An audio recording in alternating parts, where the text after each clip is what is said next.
Ipakilala ko sa inyo si Jumad Sariol, isa sa mga nagte-training natin dito. Pero matindi yung karanasan niya sa Abu Sayyaf Group. Mula 2010 hanggang 2014 nasa loob siya. Pero ikukwento niya yung karanasan niya. Pati kayo ay siguro masasyak kung anong inanggalingan na niya at anong naituro sa kanya ng mga skills. So Jums, pakilala mo sarili mo. Ako po si Jumad Sariol po, galing sa Lamitan, Basilan City. At isa po akong Abu Sayyaf. Nagsusurrender po ako noong 2013. Nagumpisa po ako sa 2010. Doon po ako sa Lagayas. Nakabakbakan din po doon kami sa Lagayas. Tapos nakapunta po ako sa Marawi para mag-aaral ng Bamer po. Pero muna, isa-isa, dahan-dahan na kwento lang. Kahit isang oras mo ikukwento. Sige, pagpasok mo, paano ka nakapasok? Nung una po may mga yung politiko po kinuha nila ako. Tapos nung araw po ay may ipakilala po nila ako sa isang commander. Yun po dinala nila ako doon sa Marawi para pagpaaralin po ng yung sa Quran po, yung Hafiz. Tapos po pinapunta nila ako sa Lambak Butiglanaw del Sur para mag-training. Ipasalin nila ako sa MI. Tapos doon na po nakapag-aral na po ako ng Bamer. Sabi nila, gusto mo mag-aral ng Bamer? Sige. Yun po, pinagparal nila po ako. 3 months po. Pero dito, sa Basilan, wala ka pang encounter dito? Hindi ka napalaban dito?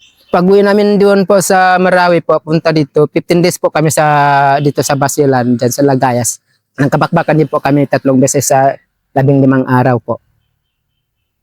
Sige, isa-isahin muna natin. Sino ang naging leader mo? Si Isnilon o hindi? Hindi pa? Hindi pa po, si Kyle Mundos po. Sinulapilon din po yung leader namin, pero yung commander namin. So ikaw noon, bodyguard ka ng politiko, ba't ka nag-Abu Sayyaf? Ba't mo nagustuhan pumasok? Kasi po, yung kinakausap nila po ako, ganon, maganda daw, ganon. Jihad po yun para sa aming mga Muslim. So, kumbinsido ka noon na yung pagsali mo sa Abu Sayyaf ay jihad? Apo. Kaya pa ako nakasama. So, gaano ka ka-hardcore noon na jihadist ka? Nung pumasok ka 2010, di ba? So, Apo. medyo kainitan pa dito. Apo, sir. Lamitan, kainitan pa talaga. So, Apo, sir. paano ka nakumbinsi na jihad yon at yun nga, bilang jihadist, handa mong ialay yung buhay mo, di ba? Apo. Kasi po, kaya nga po, pinapunta ko sa Marawi para mag-aral po ng Quran. Dahil dito, bakit sa Marawi ka pinapunta? 2010 to 2010. 2010 po, kasi nandun po yung mga marunong po na magtuturo. Kaya po pinapunta kami doon sa Marawi.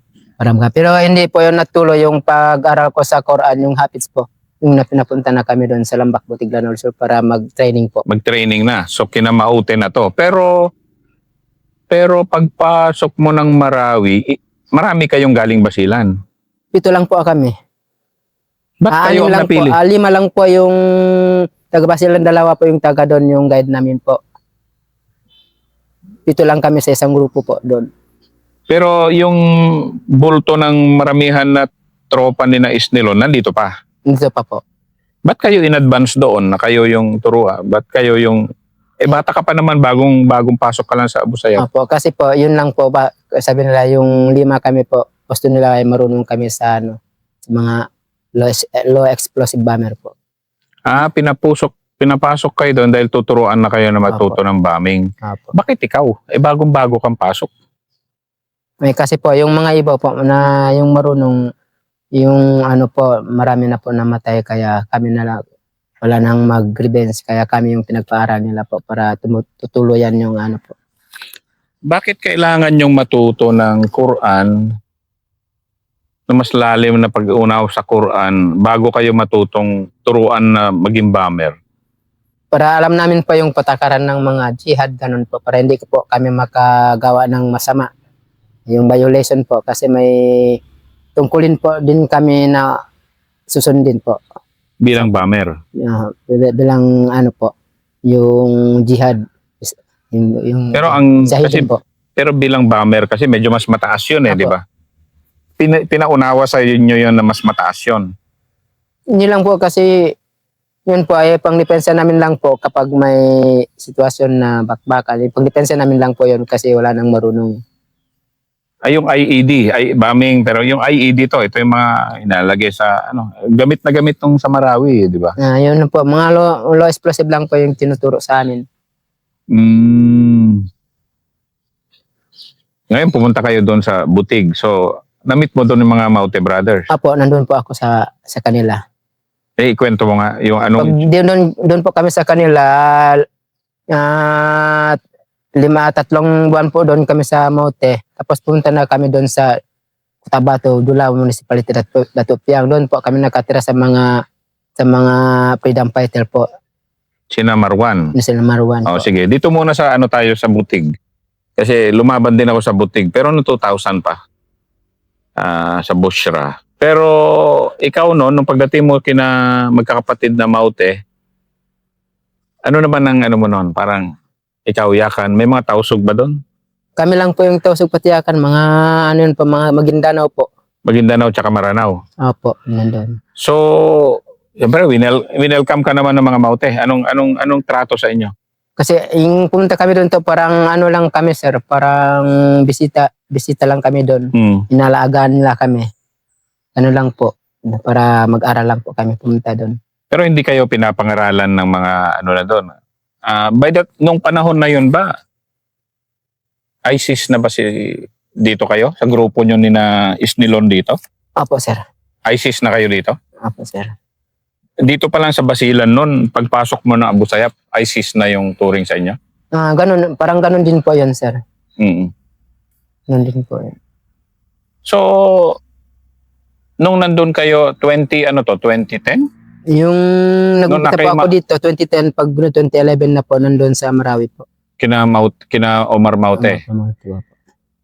So pagpunta mo kina Omar Maute, so parang stopover mo lang yon. Talaga ang destination nyo, yun sa kina Marwan. Apo. So si Marwan kasi talaga yung taga-turo, di ba? Ganun yung mga bata nila lang po. Hindi siya yung nag-ano sa amin, yung mga bata. Mga bata niya, sa Datupiang, mga freedom fighters. Mga freedom fighters. Di ba doon namatay yung mga sa 44, yung area na yun, di ba? 44, doon po. Doon po sa area na yun. Pero hindi na po kami kasali doon sa 40 po. Ikwento mo na ito. Relax ka lang. Hindi ka nakasama doon, di ba? O sige. Pagpasok mo doon, pagdating nyo ng Datupiang, sa loob yun, di ba? Hindi sa Mambasa paano? Hindi. Sa Datupiang kayo? Datupiang po. Dulawan Municipality, Datupiang. Sa Dulawan. Sige. Pagdating nyo doon, kasi ibang mundo rin doon, di ba? Paano pagdating namin doon po, nag-aral din po kami ng ulit ng bomber, tapos sniper po, 15 days, nakapag-aral din po ako. Tapos may dumating po doon na so parang papasok daw po yung mga army doon. Nakabakbakan din po kami doon. Nag-umpisa 6, alas 6, tapos din po alas 6, nakabakbakan kami pati ng mga army doon. 2011 yon. 2014 na yun, sir. 11, 12, pag nakauwi po ako pag 14 po, nakabalik na rin po ako doon. Dito? Doon sa Dulawan po. Pero taga saan ka talaga? Taga Lamitan, sir. Layo nang narating mo. Opo, sir. Para kang paikot-ikot na. Pero ganun lang, sir. Yung feeling doon, anong feeling mo? Jihadist ka o terrorist? Jihad talaga, sir, yung inano ko kasi. Yung inano ko, sir, kasi doon sa bandang sa uling araw, sir, may mga kalayaan din daw yung mga jihad sa dula doon. Kaya pumasok po kami, sir. Para sa kalayaan, sir, sa uling buhay, sir. Yun yung nyo? Ayun, kaya kami pumasok. Pero ngayon, ganun pa rin ba utak mo? Pero ngayon, sir, hindi na, sir, parang naisip ko na nga, sir, gusto ko na, kaya nga ako ngayon nagsusurrender para maalis na po yung mga masamang isipan, sir, at gusto ko na rin, sir, na matahimik yung buhay ko, sir, para sa pamilya ko, sir. Sige. Kasi nung tinuturuan kayo ng bombing, anong feeling mo naman nun? Alam mo, bawat isa niyan. Siyempre, baril naman yan. May mamamatay. Bomba rin talaga, may mamamatay o mapuputulan ng paa o ano. Anong feeling mo nun? Anong introduction nila sa inyo? Bakit importante na maturuan kayo ng bombing? Ano, sir, kasi gano'n, sir, paglaban talaga yun, sir, ilalagay sa mga kalaban talaga, kaya kami tinuturuan, sir. Mm. Para sa mga kalaban din yan, sir. So sige, ikwento mo nga ng kaunti yung mga tinuro sa'yo. Yung tinuro sa amin, sir, yung mga paggawa ng ano, sir, ng black powder, sir. Mm. Yung potassium nitrate po, sir. Mm. Timpla. At saka mga aceton, sir, pure aceton. Mm. Gumagawa ng pulbora, sir. Natural din po kami, sir. O kasi may mga video ako nung bago pumutok yung Marawi, mga kasama mo na gumagawa ng napakadaming bomba. Opo, sir. Ang umingiti ka kasi alam mo yung ginagawa nila, di ba? Nag-ano na sila. Opo, sir. Nung tinuturuan ka, ano, exciting ba yun sa'yo? Masaya bang gawin? O? Opo, sir. Masaya po ako kasi para din po yun sa jihad, sir. Kaya saya talaga ako, sir, na marunong ako gumawa ng bomba. Pero ngayon, sir, pinagsisihan ko na, sir, hindi pala tama. Sige. Mamaya na yung pagsisisi. Kwento muna tayo. So, di natuto ka. Nasubukan mo bang gumawa at maglagay? O Opo, sir. saan? Doon din po, sir, sa Dulawan, sir. Pinutol namin yung anong tulay, sir. Pinutol niyo yung tulay. Hala. Hindi. Ano naman natatapos na eh. So, paglatag nyo, putol talaga. Yung kabila lang, sir, hindi naputol kasi mahina yung ano, sir. Nakaraan din yung mga sasakyan, sir. Pero saan ang source? Saan yung pinanggagalingan ng components nyo ng bomba noon? Binibili nyo o dumarating lang? Sa amin, sir, nag-aaral, sir, hindi namin yun alam kasi may mamatataas din sa amin. Hindi namin kung saan nang nanggaling, sir. Kami, nag-aaral din kami, sir. Kasi bawal din na alamin namin, sir. Yung pinapanggalingan. Opo. Pero sabi mo, may foreigner na nagtuturo sa inyo. Ayun po. Siguro, doon sa kanila, sir, yung nagano. Sila yung nakakaalam lang po. Ilan ang foreigner na nakilala mo nung natuturo? Dalawa lang po, si Maui, pati si Zulkifli Marwan po. Sila po yun nandun. Sa Datopiang. Apo, sir. Kasi noon dito sa Lamitan, dito sa Basilan, wala pa masyadong magaling o namatay na lang. Meron din po, sir, pero parang naubos na, sir. Namatay na yung marunong, sir. Kaya Marunong. nagpaparal kami, sir. Meron din naman. Bakit talaga? Ang plano sa inyo, pag matapos, balik din kayo dito sa Basilan. Apo, sir. Ganun din po. Ah, Kara lang po kami doon. sinuwerte ka lang na hindi ka napalaban sa Marawi. Opo, kasi hindi po nagkasundo dati unang mission, hindi po nagkasundo yung commander namin kaya hindi po ako nakasama. Pag-uwi ko dito sa Basilan, yun nagplano sila ulit yun na nabuo Punta na ng yung plano Marawi. nila. Oh. Hindi nakasama yung grupo nyo. Hindi po nakasama yung grupo namin. Pero yung encounter sa Datopiang, ikwento mo nga. Ewan ko anong unit na kalaban nyo. Yung encounter namin sa Dulawan Municipality Datopiang po, mga 45 pala yung nakwento namin doon kasi nag-surrender po ako sa 45. Sila yung na-counter namin. Sinabi nila? Yung sinabi ni Sir Carding po sa 45 IB po. Ano sabi? Kasi nandun po ako dati nag-surrender. Yun, sabi na kami yun yung na-counter ninyo sa Dulawan. Mahirap yun sabi niya. 6-6. Sabi ko, sir, yun 6-6 yung galaban doon. Bakit malaki grupo nyo noon? Malaki, sir. Marami kami, sir. Kasi yung marami sa mga freedom, sir. So, mga Abu Sayyaf, jihadist, ISIS, sumali sa Tapos, BIFF. Tama po. Yun yung grupo nyo na lumaban doon sa 45, sabi mo. Opo. Yun ang una mong enkwentro Opo. Yung dito to, po, sa Lagayas po yung una ko enkwentro. dito. Sa Lagayas po. So, madali lang dito. Sandali lang. Saya 15 araw kami ron sa Bukid, sir. 4 na beses kami nakapag-counter, sir.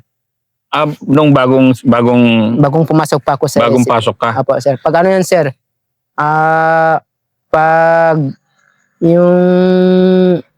Pag ano sa amin yun, sir? Yung ano ba yun? Kung hindi kami namatay sa 15 araw, sir, makauwi na kami doon sa pamilya namin. Sige nga, ikwento mo nga yung 10 araw na yun, yung gaano 15 kabigat yun. araw. Yun yung una mong encounter, di ba? Yun, sir. Pagdating namin doon, sir, ng gabi, sir, tulog kami, sir. Pag mga alas 4, madaling araw, sir, hindi namin alam na may sundalo pala sa kabila. Yun, pag alas 5, sir, nagkabagbakan kami, sir. Namatayan kami ng isa, sir. Dito, namatayan kayo. Apo, babae, sir. Tapos, sir, atras kami, sir, may iba na naman pumasok. Yung kasama namin atras kami, sir. Pag ikadalawang araw po, sir, nandoon, nagkabakbakan na naman kami sir, namatay na kami isang lalaki na naman sir, yung asawa ng babae sir, namatay din po. Sayang ah. 2 araw po, 2 po yung namatay sa amin. Kapatapos alis na din po kami sir, pumunta na naman kami rin sa kabila, mga 5 araw dumaan yun sir, nagkabakbakan na naman kami sir. Tuloy-tuloy dahil ina-assault kayo, Opo, sir. inatak kayo na military. Inatake talaga kami sir. Mm. Mga kapgo sir yung kalaban namin sir, mga garan yung mga pumuputok sa amin. Wala anong baril nyo? Anong baril nyo? No? Ako sa 14 dati sir yung binawakan ko Ay, sir. kaya medyo matibay-tibay ka. Imported versus garan, medyo Opo sir. Yun po sir, sa 15 araw po sir, yung survivor yun sa amin sir, kung buhay kami sa 15 araw, pwede na po kami umuwi sa pamilya namin sir. Sa 15 araw sir, 4 na beses kami umuwi ka. umuwi na kami pagka 15 araw na. So umuwi ka, pag uwi mo, ayaw mo na mag-abusep o gusto mo pa balik? Yun po, nag-standby po ako doon sa bahay pag mga 1 week po nakaraan. Yun na po, pumunta na naman kami doon sa Marawi yun. Nag-aral na po ako ng Quran. Ang bilis pala ng mo, di ba? Ganon. Sige, nung na-encounter ka doon sa Dulawan, hindi na bago sa'yo yun. Kumbaga nasubukan mo na dati sa Basilan. Oo, nasubukan ko na dito sir. Yung 2014 na yun sir, yung sa Dulawan sir. Ano ka na noon? Palabas ka na rin noon. Opo, sir. Pag uwi ko doon sir, yun na sir, nahuli na yung boss ko sir. Minto na ako sir. Wala na kaming commander sir kasi nahuli na yung commander namin sir. Dito nahuli? Oo, dito doon sa Manila sir. Natago-tago na lang ako sir. Bakit ba dito sa inyo, pag nahuli yung commander nyo, medyo hindi kayo pwedeng lumipat sa ibang commander, gano'n? Kung wala pong sir, kung wala pong sa amin sir, hindi sir, pwede sir kapag hindi alam ng mga commander namin sir. So kaya ka nag-surrender? Apo sir, kaya ako nag-surrender sir kasi wala na yung mga kasamahan ko namatay na sir. Iba sir, nahuli na po. Ako na lang sir kasi kaya ako sir nagsusurrender na po para rin po yun sa mga pamilya ko sir. Kasi hindi maganda yung hanap buhay ko sir kapag hindi ako nagsusurrender. Pero yung pagiging bomber mo, syempre andyan pa yung skill na yan sa'yo, yung kaalaman. Opo sir, pero i-surrender ko na sir sa 18 Navy sir. Doon na lahat sir, yung mga lecture ko sir, i-surrender ko. Binigay mo rin lahat, Opo, yung sir. mga sulat-sulat nyo, Opo, notebook sir. nyo. Kasi matakot din pa ako na alam nila na hindi ko yan isa-surrender sir. Example, ano yung medyo, sa tingin mo, medyo yung galing nyo, yung bakit magaling kayo gumawa nung ganun ba? Yung paano kayo tinuruan? Dahil ang bilis nyong gumawa, ang dami nyong nagagawang bomba. Kasi po sir, yung pagturo sa amin sir, actual sir. May mga gamit ko po kami ngayon doon. Tapos actual kami sir, tinuturuan sila, ipuputok kaagad sir. Doon nyo sa Datupi ang pinuputok agad? Opo sir. May dami military doon, di ba kayo naririnig? Hindi po sir, sir, malayo kami sa sir, sa mga kabahayan sir, doon talaga sa gitna ng kagubatan sir, pagtulong sa amin. Hindi kayo sa Pawasan, malapit. Alam mo yung Pawasan doon, di ba? Doon sa mosque, yung sa ano bang pangalan ng barangay na yun? Sa Dama sir, tataas pa to sa Dama. Sa Lambak Butil ng Dama po sir.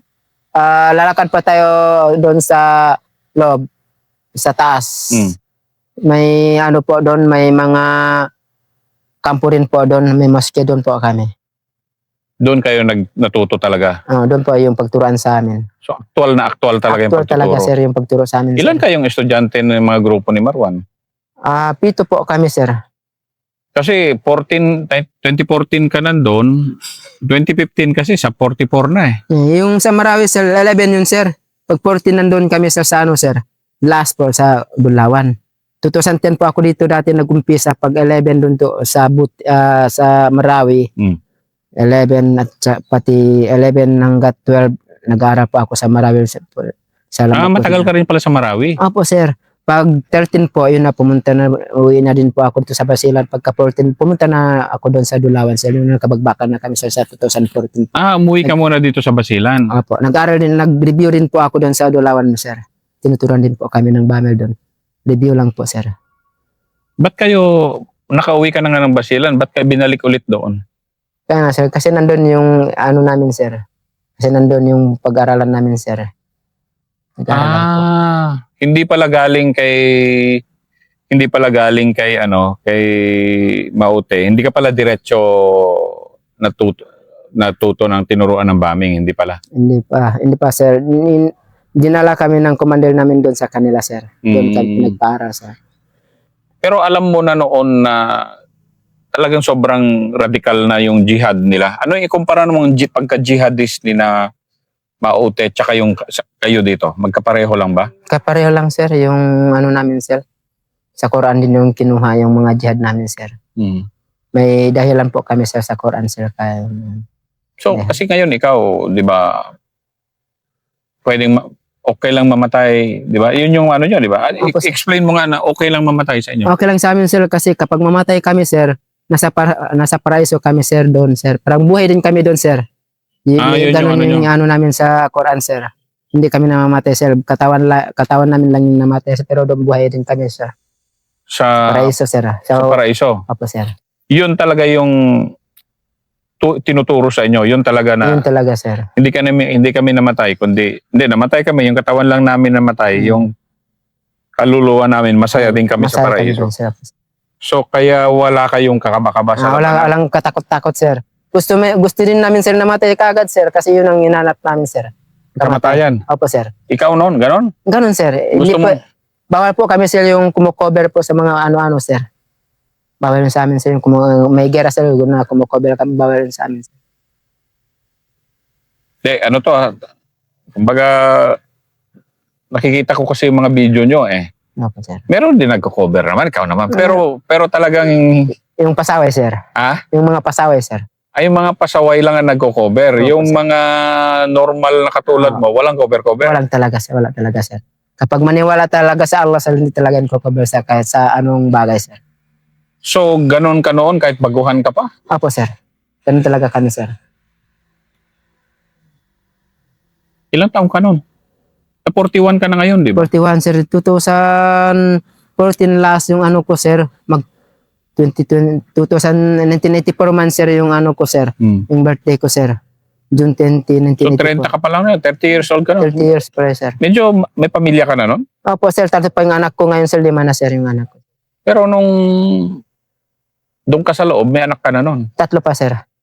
Pero bilang isang tatay noon, okay lang mamatay sa'yo, may maiwan ka mga anak.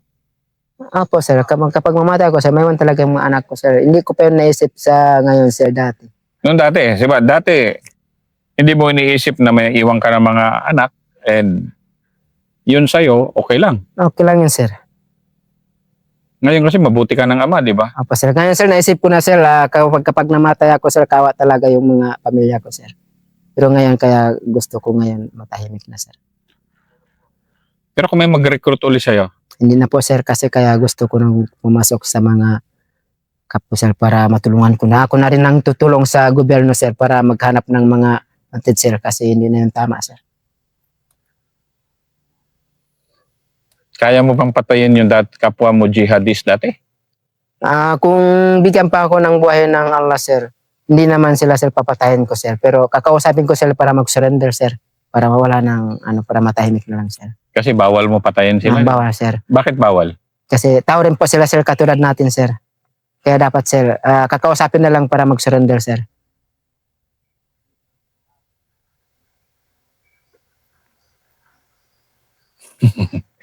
Hindi kasi yung dinaanan mo kakaiba di ba na ba't ka nagtiwala sa special sa kanino ka nag-surrender 45 IB? Sa 18 po.